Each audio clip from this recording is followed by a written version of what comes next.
Formal nang inihalal bilang bagong Senate President si Senador Win Gatchalian sa special session ng Senado. No-show dyan ng Cayetano Block nang maghalal ng bagong liderato pero present sila sa confirmation hearing. Dito na nga ba nagtatapos ang gulo sa Senado? Narito ang aking report.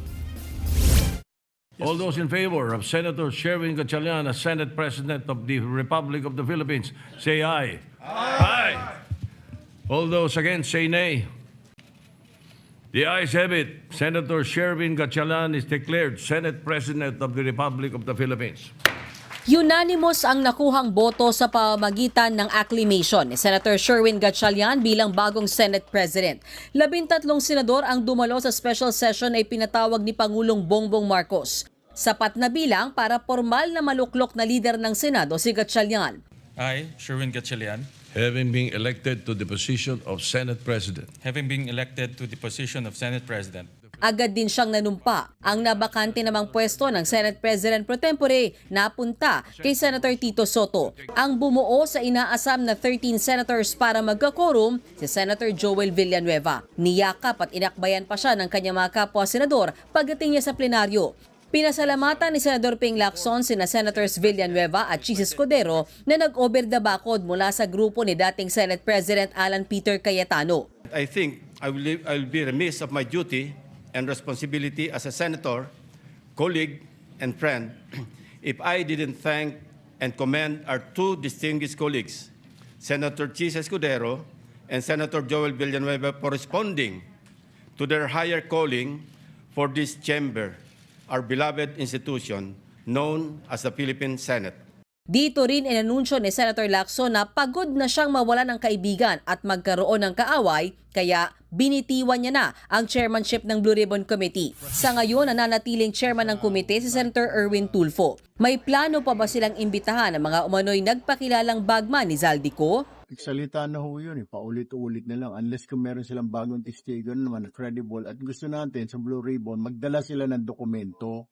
Hindi yung turo ng turo yung mga lintik na yan. Sa ngayon, pinag-aaralan daw ng komite na kasuhan si dating Congressman Mike Defensor na nag-organisa ng umano'y flood control hearing na nauwi sa preskon. Pinag-aaralan na magpa-file ang usurpation of authority labang kay Senator, Congressman Defensor. Yung nangangarap na maging senador na Mike Defensor. Talagang usurpation of authority dahil hindi naman siya miyembro ng Senado. Hindi dumalo kaninang umaga sa botohan ng mga bagong liderato ng Senado ang Cayetano Block. Pero present ang ilan sa kanila sa confirmation hearing at plenary session ng Commission on Appointments o CA. Senator Marcoleta, sir, hi. Sir, bakit po kayo umattend kayo ng session, sir? The constitutional duty.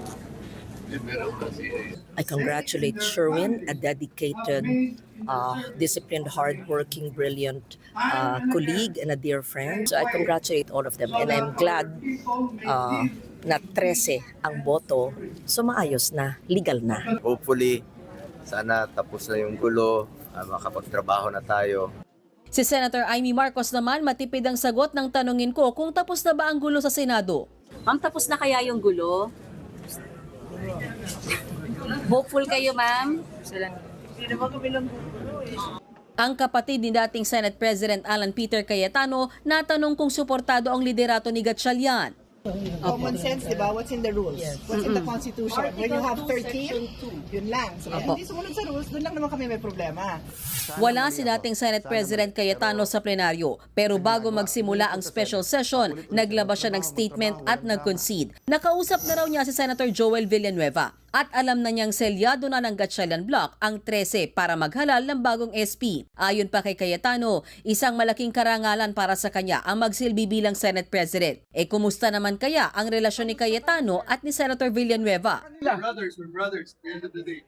Para kay Senator Ping Lacson, senyales ang pagkakahalal ng bagong SP sa bagong simula matapos ang gulo sa Senado. Is this a fresh start for the Senate, sir? Yeah, press start. And sana, everybody will start cooperating, including the members of the minority. Kasi wala na rin delulu di ba? Sa ngayon, nag-adjourn na ang special session ng Senado. Walang makapagsabi sa minority senators kung mababaliwala na ang hiling nila sa Korte Suprema na ibalik sa dati ang Senado.